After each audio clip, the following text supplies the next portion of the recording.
সুপ্রিয় শিক্ষার্থী বন্ধুরা, আসসালামু আলাইকুম। প্রথমে এম.এস. শামীম স্যারের পক্ষ থেকে সবাইকে স্বাগত। আজ পঞ্চম শ্রেণী 2026 সালের গণিত বইয়ের 160 পৃষ্ঠার সমাধান দেওয়া হলো। আশা করি ভালো লাগবে। এখন আমার চ্যানেলটি যারা সাবস্ক্রাইব করোনি, সাবস্ক্রাইব করে পাশে থাকবে যেন পরবর্তী পৃষ্ঠার ভিডিওগুলো তোমরা সহজেই পেতে পারো। তো 160 পৃষ্ঠার প্রথমে আছে যে তুলি বলছে, আমরা যদি পেনটির চারদিকে একবার পেন্সিলটি ঘুরিয়ে আনি তাহলে কেমন আকৃতি তৈরি করতে পারবো। আমি আগের ভিডিওতে যে পেন্সিল দিয়ে এবং একটা কাগজ দিয়ে বৃত্ত আর্ট করা দেখাইছিলাম, সেই বৃত্তটার কথাই বলা হয়েছে যে কেমন আকৃতি তৈরি করতে পারবো। এটা একটা বিন্দু ও সুন্দর একটি গোল আকৃতি পাবো। এই যে একটা বিন্দু আর সুন্দর একটা গোল আকৃতি, এরকম একটা আকৃতি আমরা গত ভিডিওতে দেখাইছিলাম। এই যে এই আকৃতিটা করাইছিলাম আমরা। এখন এখানে বলা হয়েছে যে এই গোল আকৃতিকে বলা হয় বৃত্ত। এটার নাম হচ্ছে বৃত্ত। এই গোল আকৃতিটার নাম হচ্ছে বৃত্ত।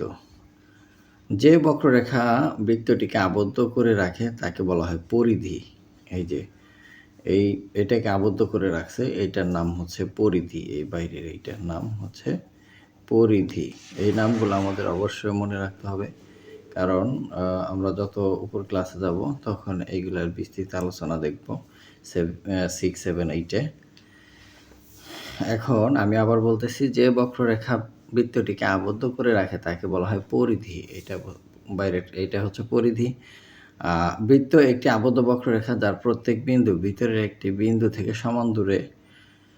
বলছে যে বৃত্ত একটা আবদ্ধ বক্ররেখা যা ভিতরের একটি বিন্দু থেকে সবসময় সমান দূরে। এখান থেকে এর দূরত্ব, এখান থেকে এর দূরত্ব, এখান থেকে এর দূরত্ব, এখান থেকে এর দূরত্ব সবসময় সমান, এটা বলছে। আর বৃত্তের ভিতরে এই নির্দিষ্ট বিন্দুটি বৃত্তের কেন্দ্র। ভিতরে যে এটা বিন্দু থাকবে মাঝখানে, সেই বিন্দুটাই হচ্ছে বৃত্তের কেন্দ্র। সেই ক্ষেত্রে এটা হচ্ছে কেন্দ্র। এরপর 3 নম্বরে বলা হয়েছে যে কেন্দ্র থেকে পরিধি প্রতিটি বিন্দুর দূরত্ব কি সমান? কেন? হ্যাঁ, কেন্দ্র থেকে পরিধি পর্যন্ত প্রত্যেকটি বিন্দুর দূরত্ব, এই যে কেন্দ্র থেকে পরিধি পর্যন্ত প্রত্যেকটা বিন্দু, এই পরিধি, এখানের দূরত্ব, এখানের দূরত্ব, একটু আগে যেটা বললাম যে কেন্দ্র থেকে পরিধি পর্যন্ত দূরত্ব সব সময় সমান। এখন এটা কেন? কারণ হচ্ছে আমরা যখন বৃত্তটা অঙ্কন করছিলাম কাগজ দিয়ে, তখন কিন্তু ওই মাঝখানে যে বিন্দুটা এটা কিন্তু সরে নাই, একই জায়গায় ছিল। আর বাইরে যে বিন্দুটা ছিল ওইটা দিয়ে কিন্তু এই বৃত্তটা অঙ্কন করা হয়েছে। তো নির্দিষ্ট দূরত্ব বজায় রেখে সবসময় চলছে। এখন কেন্দ্র থেকে পরিধির প্রতিটি বিন্দুর দূরত্ব সমান কেন আলোচনা করলাম। এখন এখানে বৃত্তের কিছু ক্রাইটেরিয়া বা বৈশিষ্ট্য এখানে দেওয়া আছে, বা বৃত্তের যে অংশগুলো আমাদের জানা খুবই জরুরি। সেই অংশগুলো হচ্ছে যে ব্যাসার্ধ হলো কেন্দ্র থেকে পরিধির দূরত্ব। ব্যাসার্ধ এই কেন্দ্র থেকে এই পরিধির দূরত্ব। এটা এখান থেকে এখানে হতে পারে, এখান থেকে এখানে হতে পারে, এখান থেকে এখানে হতে পারে, এখান থেকে এখানে হতে পারে। এটা হচ্ছে ব্যাসার্ধ। ব্যাসার্ধ বৃত্তচাপ পরিধির একটি অংশ। বৃত্তচাপ, এই যে বৃত্ত এইটুকু হলো চাপ, অর্থাৎ পরিধির থেকে যে কোনো একটা অংশ যদি আমি নিয়ে নিই তাহলে সেইটাই হচ্ছে চাপ। এই অংশটা হচ্ছে চাপ অথবা বৃত্তচাপ। জ্যা হলো একটি বৃত্তচাপের প্রান্তবিন্দু দুইটি সংযোজক রেখাংশ। এই যে এই রেখাংশটা হচ্ছে জ্যা। এই বৃত্তচাপ, এই প্রান্তবিন্দু আর এই প্রান্তবিন্দুর সংযোজক যে রেখাটা, সেইটাই হচ্ছে জ্যা। ব্যাস হলো বৃত্তের কেন্দ্রগামী জ্যা। ব্যাস হলো কেন্দ্রগামী জ্যা। এটা একটা জ্যা, কিন্তু এটা কেন্দ্রতে গেছে বিধায় এটার নাম হয়েছে ব্যাস। তারপরে আরেকটা কথা বলা, ব্যাস হলো বৃত্তের বৃহত্তম জ্যা। অর্থাৎ এই বৃত্তে অনেকগুলো জ্যা অ্যাড করা যায়, এইভাবে এইভাবে এইভাবে এইভাবে এইভাবে এইভাবে যতগুলো জ্যা অঙ্কন করি সবগুলাই জ্যা এই কেন্দ্র দিয়ে যেই জ্যাটা যাবে সেইটা হচ্ছে সবচেয়ে বেশি বড়, অর্থাৎ বৃহত্তম। এখন আমরা এখানে একটু অঙ্কন করে দেখতে পারি, যেহেতু আমাদের বৃত্তটা এখানে অঙ্কন করা আছে। এখন একটা বৃত্ত, এই বৃত্তের এটা হচ্ছে কেন্দ্র, মাঝখানে যেটা এটা হচ্ছে কেন্দ্র। আর কেন্দ্র এই বাইরের এটা হচ্ছে পরিধি, এটার নাম হচ্ছে পরিধি। আর এটা হচ্ছে ব্যাসার্ধ, এটা হচ্ছে ব্যাসার্ধ। আর এইটা যখন লম্বা পুরা এই কোণা থেকে কোণা হবে, এখান দিয়ে আসবে, এটার নাম হচ্ছে ব্যাস। অর্থাৎ এখান থেকে এখানে এই পুরো দূরত্বটাই হচ্ছে ব্যাস, আর এখান থেকে এইটুক হচ্ছে ব্যাসার্ধ। ব্যাসার্ধ ব্যাসার্ধ হচ্ছে ব্যাসের অর্ধেক। আর এটা হচ্ছে কেন্দ্র।